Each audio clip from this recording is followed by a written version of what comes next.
El cuento que tenemos para hoy es Los viajes de Gulliver. Ya sabéis que estos cuentos son para leer, jugar y aprender. Los viajes de Gulliver está basado en la novela de Jonathan Swift y está ilustrado por Alejandra Viacaba. Os voy a contar una historia extraordinaria que me sucedió hace muchísimo tiempo. ¿Es un cuento? Bueno, no exactamente, pero se parece bastante. Pero solo en los cuentos ocurren cosas extraordinarias, ¿no? No siempre. En la vida, a veces, también suceden esas cosas. ¿Y tú quién eres? Me llamo Gulliver y esta es mi historia. Hace muchos años me embarqué a bordo de la fragata Antílope, que zarpaba rumbo a las islas de los mares del sur. Bienvenido a bordo, muchacho, me saludó el capitán William Pritchard, nada más subir al barco. Yo ya había terminado el cole, había trabajado de aprendiz de herrero, zapatero y jardinero, y estaba enamorado de Paola, una vecinita del barrio, pero quería conocer el gran mundo. Para conocer el gran mundo, muchacho, me dijo el capitán Pritchard, no hay nada como fijarse en las cosas más pequeñas. En ese momento no entendí lo que el capitán Pritchard quiso decirme con aquellas palabras, pero ahora, después de tanto tiempo, os puedo decir que sé lo que significan. Pero bueno, mejor será que siga con la historia. Un día después de unas jornadas de plácida navegación, de repente estalló una gran tormenta. Bajo el cielo de nubes oscuras, olas inmensas recorrían el mar, zarandeaban el barco y barrían la cubierta. ¡A los botes! ¡A los botes! Se oía gritar al capitán Pritchard. ¡El barco se hunde! ¡Sálvese quien pueda! Como una mano gigantesca salida de las entrañas del océano, una ola me levantó en vilo, me sostuvo unos segundos en el aire y luego me arrojó lejos, muy lejos. No sé cuánto tiempo pasó, pero cuando abrí los ojos me encontré tendido sobre la arena de una playa bañada por un oleaje de aguas azules y tranquilas. ¿Dónde estoy? Fue lo primero que me pregunté. Quise levantarme, pero no pude. Quise darme la vuelta, mover una pierna, un brazo, pero tampoco pude. De repente sentí que algo caminaba por mi pecho y avanzaba hacia mi cara. Pensé que sería una hormiga y quise quitármela de encima de un manotazo. Pero no pude hacer nada. No podía moverme. Hice un esfuerzo. Levanté la cabeza y lo que vi me dejó asombrado. Una maraña de cuerdas me tenían sujeto a la arena. También pude ver que lo que avanzaba por mi cuerpo no era una hormiga, sino un hombrecillo muy pequeño que ahora estaba de pie sobre mi pecho. Iba a decir algo cuando de pronto me vino un estornudo tan fuerte que el hombrecillo voló por los aires, al igual que una multitud de miniaturas semejantes. No sé por qué, pero aunque me habían hecho prisionero, al verlos volar por el aire recordé la tormenta que me había arrancado de la cubierta del barco y sentí pena por ellos. Una lluvia de flechas diminutas, pero certeras como agujas, se me clavó por todas partes. Entendí que era la respuesta a mi estornudo, porque vi cómo aquellos hombrecillos se recuperaban como podían y disparaban sus pequeños arcos. Perdón, pero es que me he resfriado, dije al mismo tiempo que los hombrecillos se tapaban los oídos, porque la voz con la que yo os estoy contando esta historia a ellos les resultaba tan insoportable como un trueno en la oreja. La lluvia de flechas cesó por fin, si es que a aquellos alfileres se les podía llamar así, pero me quedé quieto. Me dolía todo el cuerpo y no me sentía con ganas de pelear ni contra una hormiga.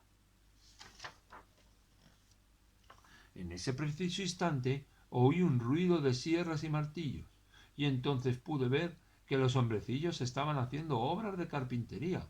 Montaban una especie de tarima junto a mi oreja izquierda. Luego, uno de ellos subió por las escaleras, se acercó a mi oído y me dijo: ¿Y qué es lo que te dijo?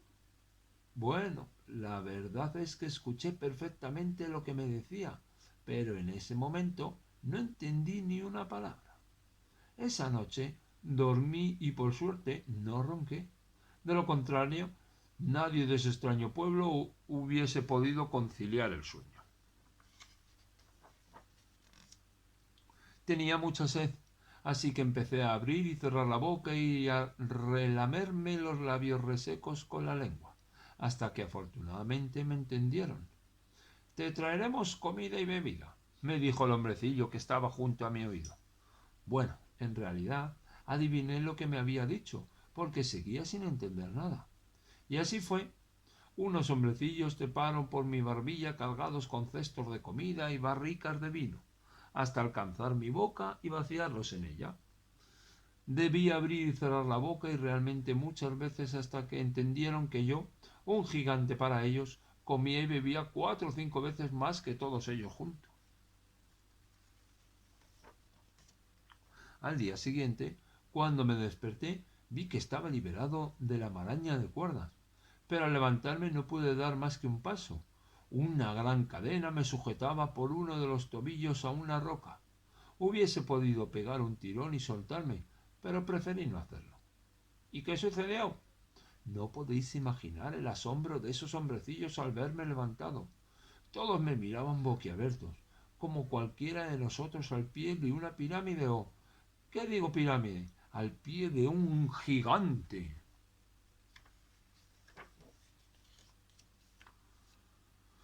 El problema seguía siendo el idioma, pero si de verdad quieres comunicarte con alguien, lo mejor es que tengas ganas de entenderte. ¿Y cómo os entendisteis?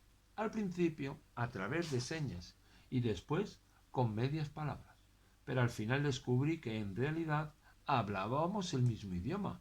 Lo que pasaba es que ellos tan pequeños lo hacían en voz muy bajita, y yo, tan gigantesco, hablaba muy fuerte. Así me enteré de que estaba en Lilliput, reino gobernado por el emperador, donde todo era pequeño. Las gentes, los árboles, las casas, las ciudades, las vacas, los caballos, todo, menos las ganas de vivir a lo grande, o sea, en paz. También me enteré de que sus ganas de vivir en paz eran inmensas y de que estaban en conflicto con el reino de Blefuscu, situado al norte de Lilliput. ¿A qué se debe el enfrentamiento con vuestros vecinos? Le pregunté al emperador. Algo inaudito, exclamó éste. Desconocen una de las leyes básicas de nuestra manera de entender las cosas. ¿Y en qué consiste esa manera de entender las cosas, emperador? Le pregunté. Dime, ¿no es elemental que los huevos pasados por agua se deben cascar por la parte más puntiaguda? Pues bien, ellos insisten en que se debe hacer al revés, por la parte más ancha. Yo nunca había oído que dos reinos se enfrentaran por unos huevos pasados por agua. Sí sabía, y así se lo conté al emperador, que mi país había sostenido grandes guerras, pero por motivos más importantes, la conquista de territorios, la posesión de minas de oro y plata, riquísimos pozos de petróleo y yacimientos de piedras preciosas, y, alguna que otra vez, por el simple gusto de izar nuestra bandera donde más doliera a nuestros enemigos. ¿Por esas tonterías se pelea tu país? Se sorprendió el emperador de Lilliput.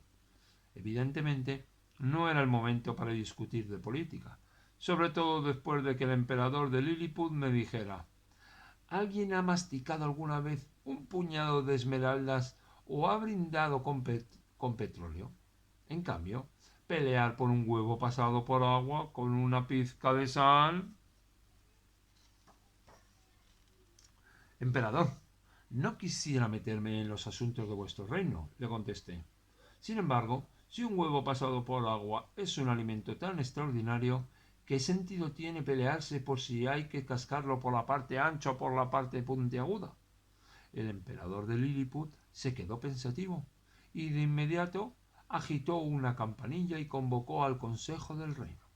Señores consejeros, dijo solemnemente, nuestro gran amigo Gulliver, y nunca mejor dicho, lo de gran amigo, acaba de exponer una idea que podría acabar con nuestro conflicto con el reino de Blefuscu.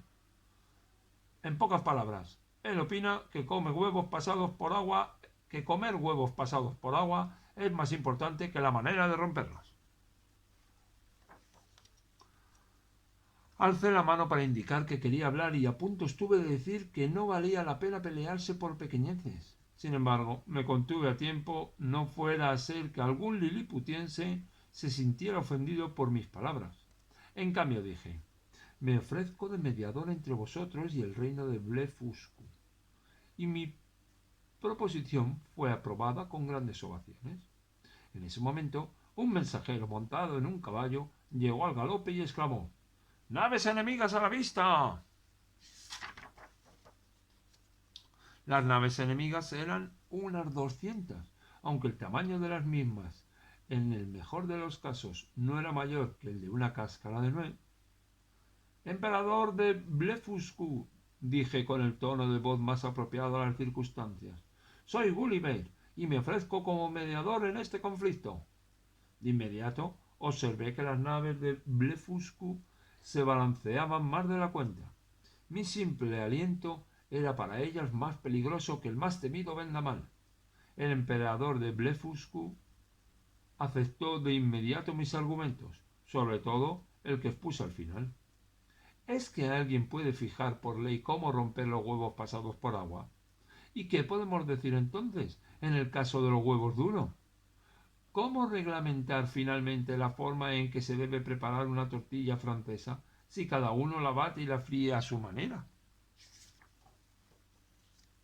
Hablando bien y pronto, entrar en esa guerra era una verdadera tontería, como quizá lo sea hacerlo en cualquiera de ellas.